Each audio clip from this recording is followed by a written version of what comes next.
You're watching the Norfolk Southern Sherwood Subdivision. I'm Harold. Thanks for watching. In our previous video, we laid all this track for our new industries in Sherwood. And at the end of that video, we identified a number of steps that would be required to make this both operational and appropriately scenic. In this video, we will see some of those steps, and we'll do them briefly and try to incorporate in one video as many as possible. The first of many steps is attaching feeder wires to our track. The rule that I use is each separate piece of track gets its own feeder wire. So even this little small piece here, each turnout, and each section of rail gets feeder wire. That includes this long section, which has a piece of track soldered to the end of it, and the piece of track that's soldered to the end of it gets its own feeder wire. So we have the components for soldering laid out. We have our 25-watt soldering pencil. I wouldn't go any higher than that, otherwise you risk melting the track. We also have some flux. We have solder. We have our feeder wire and a small pair of pliers that we'll use to manipulate the feeder wire. We're going to put our feeder wire in right here. There's the feeder wire. It's already been tinned. And you can see there's a little bit of a bend in it, and we'll see how that's used in a moment. First things first, we are going to tin the side of the rail. It's a little bit of flux here. The idea is to put a little bit of solder here. And when we put our tinned track feeder right next to the tinned rail, it will join rather quickly. So, hot soldering iron. We want just a little bead of solder right here.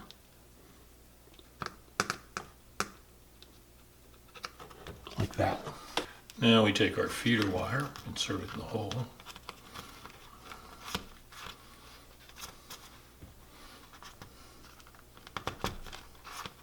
Tight fit, that's all right.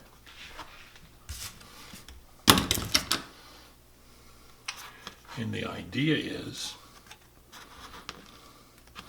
to get the little bent part up against the solder that we put on the side of the rail. If we just hit it briefly with our hot soldering iron, that should join the two together. Here we go. Like that.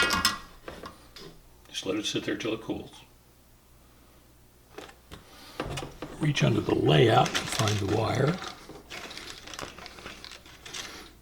Give it a little tug.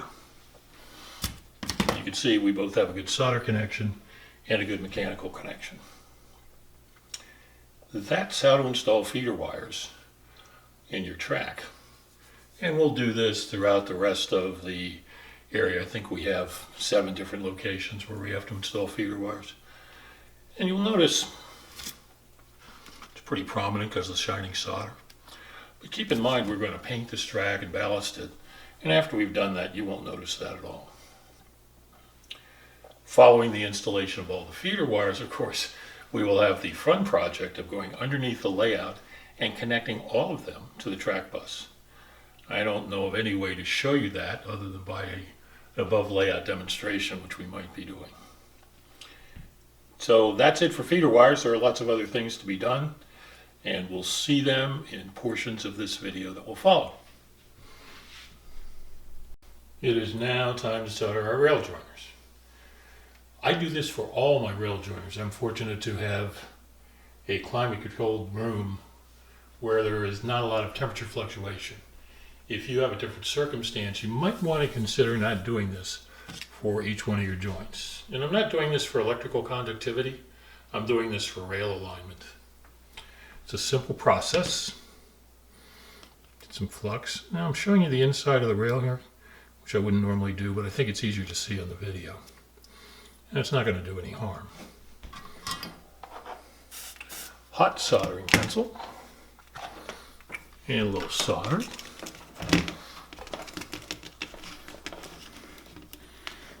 Straighten out the solder.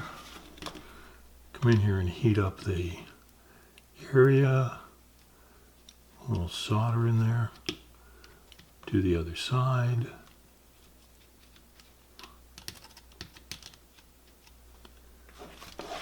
And we're done. If I got a little bit of that on the top of the rail, I can easily sand it off. I should have said file it off, of course. So, a very simple process. If you decide to do this, that's the easiest method.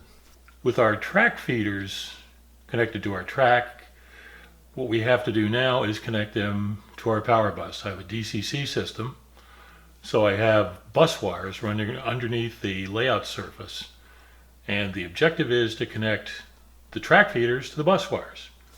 There are a number of ways to do that. Perhaps you like terminal strips.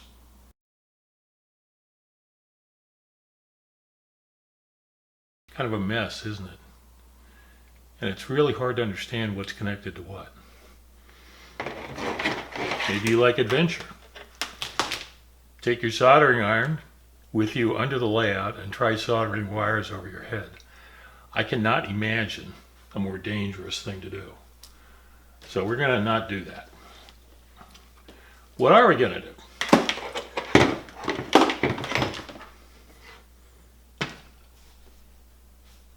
We're going to use this.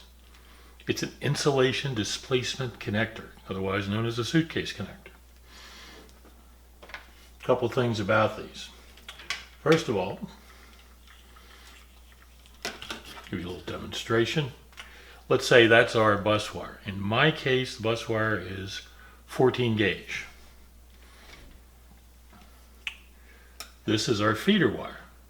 In my case, the feeder wire is 20 gauge solid. When you buy insulation displacement connectors, they come in sizes. So make sure you're buying the size that's appropriate for your things you're connecting, your bus and your feeder wires. You can get these from Micromark. They sell them in a variety of sizes. I have the size here that's appropriate for what I'm using. And they're very simple to use. Let's say this is our bus wire. It's going underneath the layout. And coming from the top of the layout and hanging down, our track feeder. Here's how you use these. Slip this over your bus wire in that manner. Take the end of your feeder wire, you don't even have to strip it. Place it in a little hole in the end. Make sure it goes in all the way. Hold this in position. Now what we want to do is compress this little metal thing. There are a number of ways to do it. You can use adjustable pliers. If you're going to do this a lot, I recommend that you buy a tool like that from 3M. Also available in Micro. So you just put that in there. Give it a squeeze.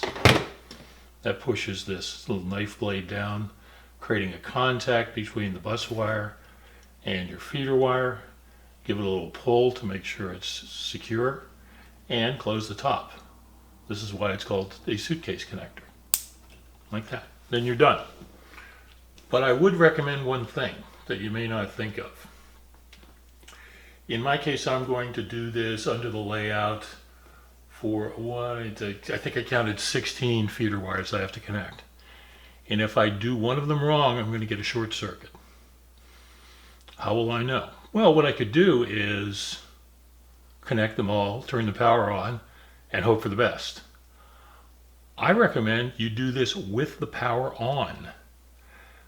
And the reason that would help is if you make an improper connection, you will know that right away, instead of trying to figure out which of the 16 or 18, whatever it is, connections isn't correct. So consider that if you're going to use suitcase connectors. I've used these throughout my layout. I've never had a problem with them, and I recommend their use. Well, I know I said I wasn't going to do this, but I have a sense of adventure. Now, the reality of the situation is I'm 6 feet 5 inches tall. The layout height is 48 inches, so it's going to be a squeeze to get under there. But I've done this before, so let's see what happens.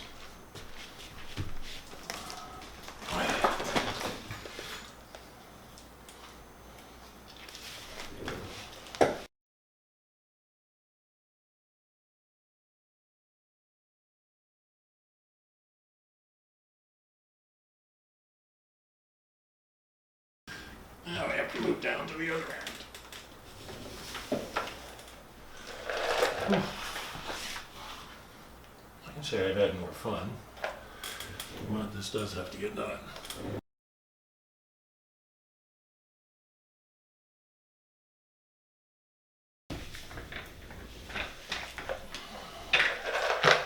Having fun so far? Alright, to get my wire cutters and then we're almost finished. I believe we are done. And I'm happy about it. So if you want to have some fun on your layout, try doing this. Regrettably, this is not the last time we'll be under the layout, because we have to install the two Tortoise switch machines. The electrics are done for right now, and I'm happy about that. Hope you enjoyed this part, and we'll go on to the next part.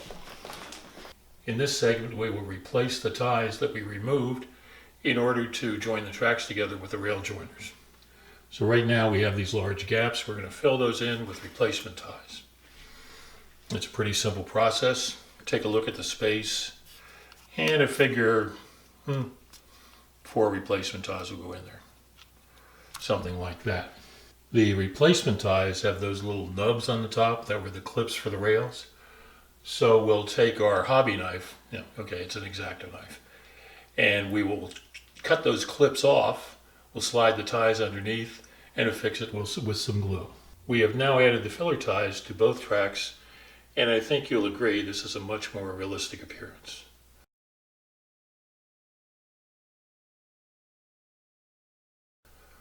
So we have many more to do wherever there are gaps between the ties where we put in the rail joiners, and we'll continue to do that. Do not skip this step. So once you paint and ballast the track, you will not be able to put the filler ties in. So do this before painting and ballasting, and I think you'll be happy with the results. We have come to the point where it's necessary to figure out how we're going to move our turnouts. There are a number of methods. Manual methods, ground throws, under the table, blue point. My choice is this device. It's a Tortoise slow motion switch machine by Circuitron. And this is the way it looks.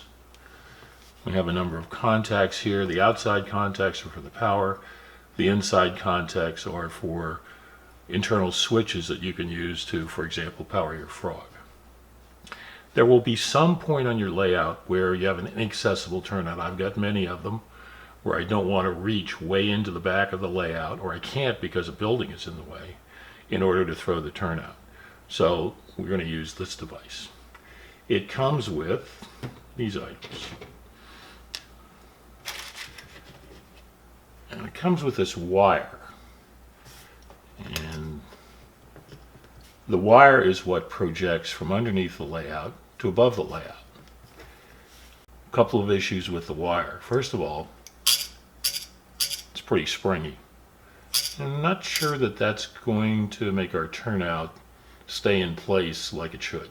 Second of all, this distance here is less than the distance between the bottom of my layout and the top. So we're going to need to replace this. The replacement is this item. New rail models, tension wires at 040 diameter wire. It's their product number 40056. Comes in a package of 6. It has 2 advantages. First of all, it's longer, and therefore it will penetrate from underneath my layout to where the turnout actually is. Second of all, it's heavier. It's not as flexible because it's wider. Here's how you install these things, whether you're using the wire that's provided by Circuitron or the replacement wire. With the Tortoise, you get a little diagram of how to bend the wire. So we're going to do that right now. Make a little bend at the end to match the picture. Come over here against the picture, and we want to make a bend approximately here, keeping it on the same plane. It's not much of a bend, just a little bit. There, that's a pretty good match. Now to install this, it goes in a small hole that's located right here. And you have to, because we're using a larger wire, you have to drill the hole out, and we've already done that. Complete the installation. You install this fulcrum, and that's used to adjust the wire after it's under the layout. So it just slides in here. I'm going to put it halfway down, give us some adjustability. It can be a little awkward to install the wire, trying to do it with one hand. So what we're going to do is we'll get the screw started here.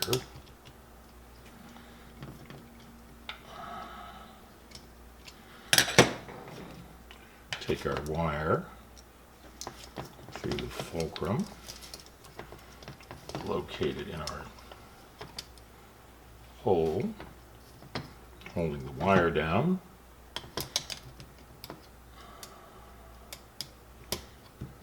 Run the screw all the way in until it's tight. And what you have is motion that goes like this. So it goes back and forth. And when it's powered, the power is DC to the two outside terminals, and you need a switch to reverse the power so that it goes backwards from where it was. So having installed that, now we have to put it underneath the layout, which is hard to film, so I'll show you a little bit of a demonstration. Imagine now that we are underneath the layout, and this is the view that we're presented with. We have the hole that we created. That's where the throw rod is going to go. And we need to install our switch machine. When you get under the layout, it's pretty easy to get disoriented. So you don't know which way is which. So what I have done, and always do, I've drilled these two holes, this one and this one. And they match up to the straight or non-diverging route of the turnout. Therefore, I know how it is oriented. You can buy little templates for drilling this. I've made my own out of just a piece of styrene. Locate the large hole underneath the hole in the layout. And you're going to use 4 screws. 1, 3. Now, remember, we're doing this underneath the layout. So you're doing this above your head. Next step, drill little pilot holes. I like to use my cordless screwdriver for this.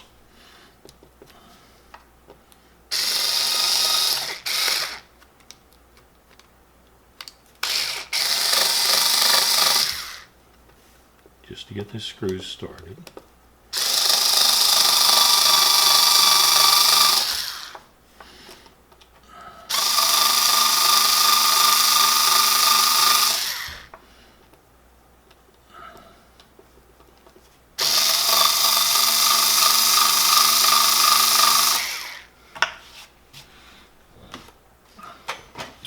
Next step is to use the screws. They're number 6 by 1/2 inch. If you go any larger than that, it won't fit into the slot on the side of the tortoise, so don't do that. Thing to do is, the tortoise is going to get mounted approximately like this. And in order to reach the screw holes, you're going to need an extension on your screwdriver. That's why I have that. So we're going to put 2 screws in. I'll show you why in a moment. And we're not going to put them all the way in. This is, I believe, the easiest way to do this.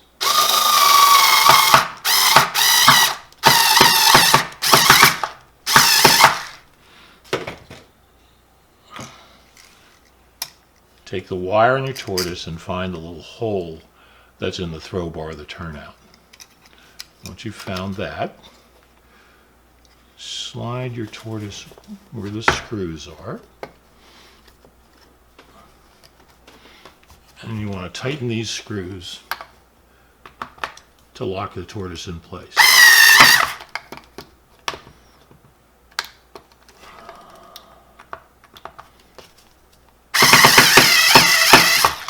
Okay, so it needs to be a little tighter actually.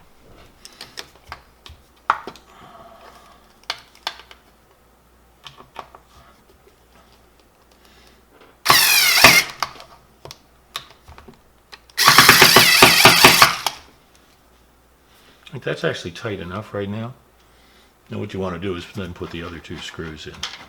That is not going to move, but the throw bar will. And if you need to adjust it, use the fulcrum.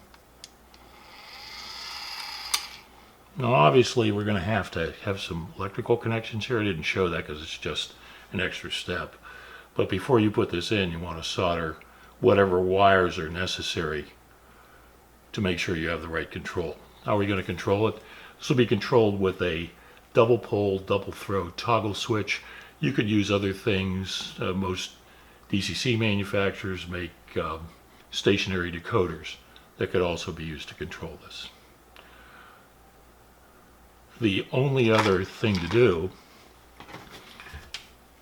when you get to the top of the layout, you will see the wire sticking out. Cut that off with a Dremel with a cut-off disc, and be careful when you do that because they can shatter. So that's our bit on Tortoise switch machines. It's relatively simple. You have to do the work under the layout, and it is a good way to control turnouts. So please join us for the next segment where we will be doing track painting. Returning to our track in Sherwood, the new track being this area here. Our next logical step would be to paint the track. We've already done a video about painting the track. It'll be linked in the YouTube card that you can see above. So there's no point in repeating that here. You can just watch that video. It's the same process. Following that, the next logical step would be to ballast the track. In this case, we're going to put the industrial building here, one here, be a station over there. This area will be roadways and parking lots and perhaps some green area. What I'm planning to do is defer the ballasting until we've put all the roadways and structures in place so that it does not interfere with the ballasting, especially the roadways, which are going to be made with Smooth It, which can get all over the place. So our next step for the time being will be to paint this track. And the next time you see it, the track will have been painted. There's one further thing to be done because we have added 2 new turnouts. We need to control them in some way. That will mean revisions to our control panel. This is the existing Sherwood control panel. And I like control panels. I've used them throughout my model railroads. I've always enjoyed using them. You can call it a little bit old school, but this is what I do. All the switches here are for the existing Tortoise switch machines that have been already installed, with the exception of this one, which is to control my programming track. What we have done is we have added 2 new turnouts in approximately this location. So we're going to have to revise the control panel. That's a more significant activity than we would incorporate into this video. So that'll be a separate video. What it will amount to is revising this is just a sheet of paper, which is a PowerPoint diagram, changing the track layout, putting a couple more holes in here, and adding the 2 new toggle switches. So you can look forward to that as a future video. If you enjoyed this video, or wish to see other videos of this type, or perhaps some of our operations videos, please consider subscribing to the Norfolk Southern Sherwood Subdivision. If you have comments or questions or suggestions, please record them in the space below. Thank you for watching.